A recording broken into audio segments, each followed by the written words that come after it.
एक बार फिर से आप सभी का बहुत बहुत स्वागत है। हम अध्ययन कर रहे हैं मती रचित सुसमाचार का और अब समय है कि हम उसके छठे अध्याय और 25वें वचन से आगे का अध्ययन करें। यहाँ पर हमने पिछली रिकॉर्डिंग में बात की थी, प्रभु कहते हैं कि अपने प्राण के लिए चिंता मत करना। प्राण क्या है? देखिए, जब हम नए नियम को पढ़ते हैं तो वहाँ 3 बातों को बताया गया है, आत्मा, प्राण और शरीर। तो आत्मा हमारा अस्तित्व है और प्राण वो जीवन है जो इस शरीर को दिया गया है। और ये शरीर जो कि मिट्टी से अर्थात इस धरती के तत्वों से मिलकर के बना है, जिसमें हड्डी, मांस और बाकी चीज़ें हैं, उसमें जीवन कौन देता है? उसमें जीवन लहू देता है। तो यहाँ पर प्राण के विषय में अर्थात जीवन के विषय में बात कर रहे हैं। प्राण का बाइबल के अनुसार जो पर्यायवाची है वो है लहू, और लहू का जो पर्यायवाची है वो जीवन है। अर्थात प्राण जीवन को दर्शाता है, ये इस शरीर के जीवन को दर्शाता है, और जो शरीर है वो इस हड्डी और मांस के प्रारूप को दर्शाता है। तो प्रभु यहाँ पर क्या कह रहे हैं? अपने प्राण के लिए चिंता मत करना कि हम क्या खाएंगे, क्योंकि इस प्राण को बचाने के लिए ही हम खाने की चिंता करते हैं कि क्या खाना है, हम कैसे कमाएं, कैसे रोटी कमाएं, या हम क्या पिए। और ना अपने शरीर के लिए, जो ये तुम्हारा शरीर है, इसके लिए भी चिंता मत करना कि भाई क्या पहनेंगे, क्या। अब यहां प्रभु एक सवाल कर रहे हैं, क्या प्राण भोजन से और शरीर वस्त्र से बढ़कर नहीं? तो यहां प्राण भोजन से और शरीर वस्त्र से बढ़कर नहीं का क्या मतलब है? यहां प्रभु पूरे कॉन्टेक्स्ट में ये बता रहे हैं कि तुम्हारा जो जीवन है वो परमेश्वर के लिए बहुत ही महत्वपूर्ण है। तुम्हारा जो जीवन इस धरती पर तुम्हें दिया गया है, तुम जो आदम की संतानें बनकर आए हो, इस धरती पर तुमने जन्म लिया है, ये मेरा ही प्रायोजन था। आदम को किसने बनाया? परमेश्वर ने बनाया। क्यों बनाया? मैं आपको बता चुका हूं, जब हमने प्रभु यीशु मसीह का परिचय लिया था उसमें हमने परमेश्वर इस क्रिएशन को क्यों बनाया है, इस सृष्टि को क्यों बनाया है, इसका हम प्रायोजन जानते हैं। तो इस जीवन का, जो हमारा इस धरती पर जो पार्थिव मतलब इस धरती का जो जीवन है, या जो प्राण और शरीर है, उसका एक प्रायोजन है। इसी के द्वारा हम अनंत जीवन में प्रवेश करेंगे। अगर हम जीवन ही नहीं लेते तो हमारा अनंत जीवन में जाना, या हमारा अस्तित्व ही नहीं होता तो हम अनंत जीवन में अपने अस्तित्व को लेकर नहीं जाएंगे। तो यहां परमेश्वर, माफ कीजिएगा, यहां प्रभु यीशु मसीह परमेश्वर के उस भले और बड़े प्रायोजन को बता रहे हैं कि प्राण भोजन से बड़ा है और शरीर वस्त्र से बड़ा है, क्योंकि परमेश्वर ने तुम्हें बनाया। देखिए आगे प्रभु क्या कह रहे हैं, आकाश के पक्षियों को देखो, वह ना तो बोते हैं, ना काटते हैं, ना खत्तों में भरते हैं, फिर भी तुम्हारा स्वर्गीय पिता उनको खिलाता है। अब यहां में हमें जवाब मिलता है, क्या तुम उनसे अधिक मूल्य नहीं रखते? अधिक मूल्य मतलब मनुष्य इन सबसे अधिक मूल्य रखता है, क्योंकि हम जब उत्पत्ति की पुस्तक पढ़ते हैं तो प्रभु परमेश्वर यहोवा ने जब कहा तो सब कुछ बन गया, सब कुछ हो गया, वचन के अनुसार, वचन के द्वारा उसने कहा और हो गया। लेकिन हम आदम को देखते हैं कि आदम को परमेश्वर ने इस तरीके से नहीं रचा कि उसने कहा और हो गया, वरन उसने क्या किया, उसने उसको क्रिएट किया। और वहां जो सारी चीजें लिखी हैं वो ये बताती हैं कि परमेश्वर ने अपने पर्सनल इंटेंशन और पर्सनल उस अभिप्राय से, जो भला अभिप्राय है, उसके द्वारा अलग से आदम को क्रिएट किया और उसमें अपना जीवन का श्वास फूका, अपना जीवन का। और परमेश्वर ने आदम को अपने ही लाइकनेस में, अपनी समानता और स्वरूप में बनाया है। तो मनुष्य तमाम सृष्टि के प्राणियों से, पशुओं से, पक्षियों से अधिक मूल्य रखते हैं। और उत्पत्ति की पुस्तक में हम देखते हैं कि परमेश्वर ने आदम को सबके ऊपर अधिकार दिया है, सब चीज पे अधिकारी बनाया है, उसका हाकिम बनाया है। ठीक है, तो यहां प्रभु यीशु मसीह कह रहे हैं कि तुम परमेश्वर के लिए बहुत एक मायने रखते हो, तुम्हारा जीवन परमेश्वर के लिए मायने रखता है। इन छोटी छोटी चीजों के लिए तुम इस अपने जीवन को बर्बाद कर रहे हो। जिस जीवन के द्वारा तुम अनंत जीवन में प्रवेश करोगे, जो तुम परमेश्वर से दूर हो गए थे, इसी जीवन के द्वारा, उस पर विश्वास करने के द्वारा, उसकी आज्ञा पालन तक करने के द्वारा तुम उसके निकट प्रेम में पवित्र और निर्दोष ठहरोगे। यह उसका प्रायोजन है। और तुम उस प्रायोजन को केवल इस तुच्छ खाने पीने की चिंताओं में व्यर्थ कर रहे हो। अरे चिड़ियों को देखो, वो तो उनका भी पेट भरता है ना, तो तुम उनसे अधिक मूल्य रखते हो। अर्थात तुम में से कौन है जो चिंता करके अपनी आयु में एक घड़ी भी बढ़ा सकता है? तो यहां प्रभु परमेश्वर ये कह रहे हैं कि देखो, परमेश्वर ने जब तुम्हें बनाया तब तुमसे पहले तुम्हारी सारी जरूरतों को बनाया। सबसे लास्ट में परमेश्वर ने किसे बनाया? उत्पत्ति पहले अध्याय में हम पढ़ते हैं, सबसे लास्ट में उसने आदम को रचा। और उससे पहले, आदम को रचने से पहले, उसने तमाम वो वस्तुएं बहुत सारे लोग इन वस्तुओं को आशीष समझते हैं। इस धरती की कोई भी वस्तु आशीष नहीं है, वरन इन वस्तुओं पर परमेश्वर आशीष देता है। जैसे गेहूं आशीष नहीं है, वरन उस गेहूं को जब वो गेहूं हमें देता है और उसकी जब वो बढ़ोतरी करता है, पैदावार कराता है, एक गेहूं से हजारों गेहूं के दाने जब बनाता है, वो आशीष है, वो प्रक्रिया आशीष है, परमेश्वर की आशीष के द्वारा वो होता है। लेकिन ये सब वस्तुएं हैं, प्रभु ने इन सबको वस्तुएं कहा, थिंग्स, ठीक है। तो यहां पर प्रभु ने ये बता दिया कि तुमसे पहले इन चीजों को बना दिया था। ये क्यों बनाई गई?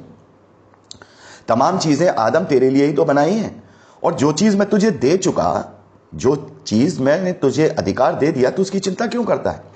जब इस सृष्टि की भी मैं चिंता करता हूं तो तेरी तो उससे भी अधिक चिंता करूंगा। तो यहां प्रभु कह रहे हैं, और वस्त्र के लिए क्यों चिंता करते हो? अब वस्त्र के लिए चिंता कर रहे हैं। यहां प्रभु कह रहे हैं कि जंगली सोसनों, उन फूलों पर ध्यान दो कि वे कैसे बढ़ते हैं, वे ना तो परिश्रम करते हैं ना काटते हैं। तो भी मैं तुमसे कहता हूं कि सुलेमान भी अपने सारे वैभव में उनसे अधिक किसी के समान वस्त्र पहने हुए नहीं था। इतनी खूबसूरत सृष्टि है, अपने चारों ओर देखो, ये परमेश्वर ही तो उन्हें देता है। आज हम मनुष्य हैं, हमें वस्त्रों की जरूरत है, लेकिन अपने आसपास सृष्टि में देखो, किसी को जरूरत नहीं। परमेश्वर ने उनके लिए हर एक चीज मुहैया कराई। ठंडे इलाकों में अगर हम देखें, पोलर बियर है, वहां परमेश्वर ने ठंड से बचाने के लिए उनको इस तरीके से बनाया। तो हम मनुष्यों को जो उसने एक खास प्रायोजन से बनाया, तो वो हमारे लिए इन सब बातों का इंतजाम क्यों नहीं करेगा? और करेगा क्या? उसने कर दिया है। तो हम इन बातों की चिंता क्यों कर रहे हैं? हमें तो केवल अब क्या करना है, हमें तो इन संसाधनों से उन चीजों को क्या करना है, ले लेना है। लेकिन इनको लेने के चक्कर में हम अपना स्वर्गीय जीवन बर्बाद कर रहे हैं। तो प्रभु ये बात समझा रहे हैं। इसलिए 31वें वचन में, तुम चिंता करके ये ना कहना कि हम क्या खाएंगे, हम क्या पिएंगे, या हम क्या पहनेंगे, क्योंकि अन्य जातियां इन सब वस्तुओं की खोज में रहते हैं। पर तुम्हारा स्वर्गीय पिता, जिसकी नजर में तुम खास हो, वो तुम्हें अपनी संतान के होने का अधिकार देता है, वो तो जानता है कि तुम्हें इन सब चीजों की जरूरत है, वो तुम्हारे लिए मुहैया कराएगा। बस तुम अपना काम करो, ईमानदारी के साथ अपनी मेहनत की रोटी खाने का प्रयास करो। होता क्या है कि मनुष्य मेहनत से कमाई हुई रोटी से ज्यादा अपने ऐशो आराम और अपने लग्जरियस और अपने आराम की बातों में अपना ध्यान ज्यादा लगाता है। इसलिए वो क्या करता है, व्यर्थ की चिंता करता है। आराम मतलब वो, उसे परमेश्वर में भरोसा नहीं है कि परमेश्वर हमारे लिए करेगा। इसलिए वो क्या करता है, वो तमाम आगे आने वाले 10 सालों के लिए, 20 सालों के लिए सोचता है मैं सब कुछ जमा कर लूं। लेकिन प्रभु कहते हैं कि यदि आज ही रात तेरे प्राण ले लिए जाएं तो क्या करेगा? क्या करेगा? जब तू ये जानता ही नहीं है कल क्या हो रहा है, कल क्या होना है, तो फिर तू कल की चिंता क्यों करता है? तेरा सांस कितना दिन का है तुझे पता है? नहीं पता है। और प्रभु ने यह बात अपनी प्रार्थना में सिखा दी कि आज की रोटी हमें दे, आज की, फॉरएवर की नहीं, या जब तक हमारा जीवन है तब तक की रोटी हमें दे, क्योंकि हम नहीं जानते कि कल हमारा जीवन है नहीं, आज हमारा है। इसलिए हम जो कल जिसको हम जानते नहीं, उसके लिए आज को बर्बाद करके उस भविष्य को बर्बाद कर देते हैं जिसे हम जानते हैं। मतलब हम ये तो नहीं जानते कि कल हम मर जाएंगे, लेकिन ये जरूर जानते हैं कि प्रभु पर विश्वास करेंगे तो अनंत जीवन पाएंगे। तो जो श्योर है, जो सत्य है, उसे भुलाकर जो नाशवान है उसके पीछे ही चिंता करके हम अपने जीवन को व्यर्थ कर देते हैं। इसलिए जो अन्य जातियां करती हैं वो तुम मत करो। अब बहुत ही इंपॉर्टेंट यहां पर हम देखेंगे जो प्रभु कहते हैं, इसलिए पहले तुम परमेश्वर के राज्य और उसके धर्म की खोज करो तो ये सब वस्तुएं भी तुम्हें मिल जाएंगी। अब सारा कंफ्यूजन आकर यहीं हो जाता है। लोगों को लगने लगता है कि प्रभु यीशु मसीह कह रहे हैं कि पहले उसके धर्म और राज्य की खोज करो तो ये चीजें मिल जाएंगी। तो यहां तो जो शब्द हिंदी की बाइबल में लिखा है, असल में ये कंफ्यूजन क्रिएट कर देता है। लेकिन असल में ग्रीक भाषा में जब प्रभु ने ये बात कही है जो मती ने लिखी है, तो यहां तो नहीं लिखा है, यहां शर्त नहीं है, यहां पर शर्त नहीं है। देखिए, मैं शर्त के विषय में अभी बात करूंगा आपसे, लेकिन उससे पहले यहां पर खोज शब्द का हम देखें कि क्या खोजें, कहां खोजें प्रभु को खोजने के विषय में बात कर रहे हैं कि तुम उसके राज्य की खोज करो, धर्म की खोज करो, तलाश करो। तो इसका क्या अर्थ है मेरे प्यारे भाई बहनों? असल में यहां जो जब हम ग्रीक भाषा में से पढ़ते हैं, जो शब्द आया है वो आया है ज़ेटेओ। और ज़ेटेओ का जो मतलब होता है, जो वर्ब होती है, जो क्रिया होती है, मतलब जो इस्तेमाल किया जाता है इसे वर्ब में, क्रिया में, वो है खोजना या फिर मांगना, ठीक है, या इच्छा करना या फिर प्रयास करना। इसलिए जब हिंदी की बाइबल में इसे लिखा गया तो खोज लिखा गया, लेकिन इंग्लिश की बाइबल में जब इसको ट्रांसलेट किया गया तो वहां आया है seek. First seek, SEEK, seek, और जिसका अर्थ मांगना भी होता है, जिसका अर्थ इच्छा करना भी होता है, और जिसका अर्थ खोजना भी होता है। ठीक है, अब हिंदी में लिखा है खोज करो, लेकिन असल में ये शब्द है सीक, ज़ेटियो, जिसका मतलब है मांगना। जैसे कि हम देखते हैं ना कि जो सीख शब्द है उसके अलग अलग जो है मायने होते हैं। और आपने देखा होगा जो ब्रिटिश लोग थे वो जो टूटी फूटी हिंदी बोलते थे, वो क्या बोलते थे, जैसे हमें ये बोलना है कि मैं तुमसे बात करना चाहता हूं, तो वो क्या बोलेंगे, मैं तुमसे बात करना मांगता हूं, या हम तुमसे बात करना मांगता है। आपने देखा होगा ना आज भी कई बार, और आज हम CNI के जो भाई बहन हैं उनको भी हम पुराने लोगों को देखते हैं, उनकी भाषा यही है, वो ये करना नहीं मांगता, वो ये करना मांगता है। तो मांगता का मतलब क्या है, चाहना, ये वो नहीं चाहता है, ये वो नहीं चाहता है। तो सीख शब्द तीनों को रिप्रेजेंट करता है, खोजने को भी रिप्रेजेंट करता है, मांगने को भी रिप्रेजेंट करता है, और इच्छा करने को भी। तो यहां जो बात आ रही है वो इच्छा करने के विषय में बात आ रही है, मांगने के विषय में बात आ रही है। देखिए ये जो शब्द है ज़ेटियो, जब हम इसे यहां पढ़ रहे हैं हिंदी की बाइबल में तो यहां लिखा है खोज, लेकिन इसी शब्द का प्रयोग जब मत्ती रचित सुसमाचार उसके 12वें अध्याय और उसके 46वें वचन में किया गया तो वहां पर चाहना लिखा है। देखिए वहां लिखा है मत्ती 12 उसका 46 मैथ्यू 12:46 चैप्टर, जब वह भीड़ से बातें कर ही रहा था तब उसकी माता और भाई बाहर खड़े थे और उन्होंने उससे बातें करना, और वह उससे बातें करना चाहते थे। तो चाहते थे की जगह भी यही शब्द ज़ेटियो का ही जो है इस्तेमाल किया गया है। तो इसका मतलब यह है कि हमें देखना होगा कि ये शब्द जो है किस कॉन्टेक्स्ट में आ रहा है। तो खोज नहीं करनी, कहां खोजेंगे प्रभु को, कहां? अभी हम देखेंगे मांगो तो दिया जाएगा, खटखटाओगे तो ढूंढो तो तुम पाओगे, ये शब्द जो अभी हम 7वें अध्याय में पढ़ते हैं ये अलग है। लेकिन यहां पर बात हो रही है सीख की। सीख का मतलब है डिजायर, इच्छा करना। प्रभु कह रहे हैं तुम्हारी इच्छा क्या है, क्योंकि हमारे जीवन की इच्छा यहां पर केवल क्या है कि हम खाना खा लें, हम अपने जीवन को लग्जरियस बना लें, अच्छे अच्छे कपड़े पहन लें। अरे वो तो तुम्हारा पिता तुम्हारे लिए कर, तुम्हारे जीवन का जो जीने का जो तुम्हारा यहां पर मकसद है वो ये खाना पीना नहीं है। परमेश्वर ने तुम्हें इस धरती पर खाने पीने के लिए नहीं भेजा है, वो तो तुम्हारा इंतजाम कर दिया, तुम्हें इसकी जरूरत है वो जानता है। प्रभु कह रहे हैं परमेश्वर तुम्हारा पिता जानता है तुम्हें किस बात की आवश्यकता है, वो तो तुम्हारे लिए वो कर देगा और करेगा। लेकिन अपने पहले प्रायोजन को समझो, अपनी परमेश्वर की इंटेंशन को समझो कि तुम इस धरती पर क्यों हो। इन सबको इकट्ठा करने के लिए नहीं, चिंता करने के लिए नहीं, वरन उसके राज्य की इच्छा करने के लिए, जो राज्य उसने तुम्हारे लिए रखा है, जिसकी योजना उसने जगत की उत्पत्ति से पहले बना ली है। तो पहले तुम उसके धर्म और राज्य की इच्छा करो, अपने अंदर सीख करो उसकी, ठीक है, तब तुम्हें ये वस्तुएं भी मिल जाएंगी। तो यहां तो का मतलब यहां ये नहीं है कि तुम पहले अगर इच्छा करोगे तो मिलेगा, नहीं, इसमें भी हम कंफ्यूज हो जाते हैं। तो पहले तो हमें क्या देखना है कि हमारे जीवन की प्रायोरिटी क्या है, हम अपना जीवन जी क्यों रहे हैं, मकसद क्या है, हमारा उद्देश्य क्या है। अन्य जातियों का उद्देश्य है कि वो अपने जीवन को अच्छा बनाते हैं, खाते हैं, पीते हैं, संघर्ष करते हैं कपड़ों के लिए, मकान के लिए, रोटी के लिए और अपने वैभव ऑफ लग्जरीज के लिए। और अंत में जो जीवन का अटूट सत्य है, पहला संघर्ष, दूसरा रिप्रोडक्शन और तीसरा मर जाना, कि वो जीवन भर संघर्ष करते हैं खाने पीने के लिए और बच्चे पैदा करते हैं, उसके बाद मर जाना। ऐसे पशु भी करते हैं। तो हम वो नहीं है, हम प्रभु का प्रायोजन जानने वाले लोग हैं, उसका इंटेंशन जानने वाले लोग हैं, उसका अभिप्राय जानने वाले लोग हैं।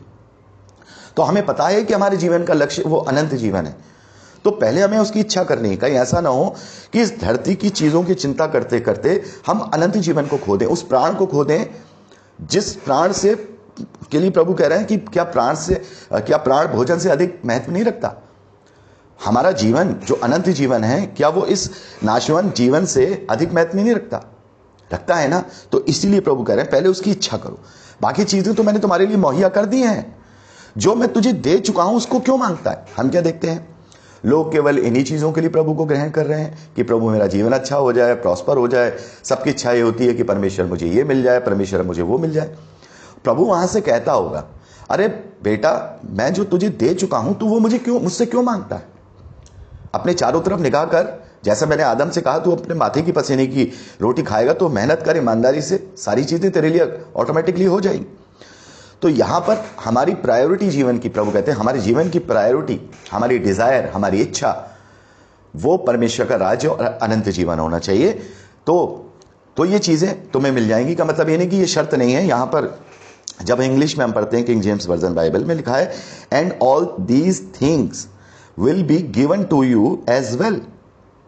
ठीक है, और अगर हम इसे सही मायने में इसको जब ग्रीक में ट्रांसलेशन करते हैं तो वर्ड जो सेंटेंस बनता है वो बनता है and all these things shall be added into you.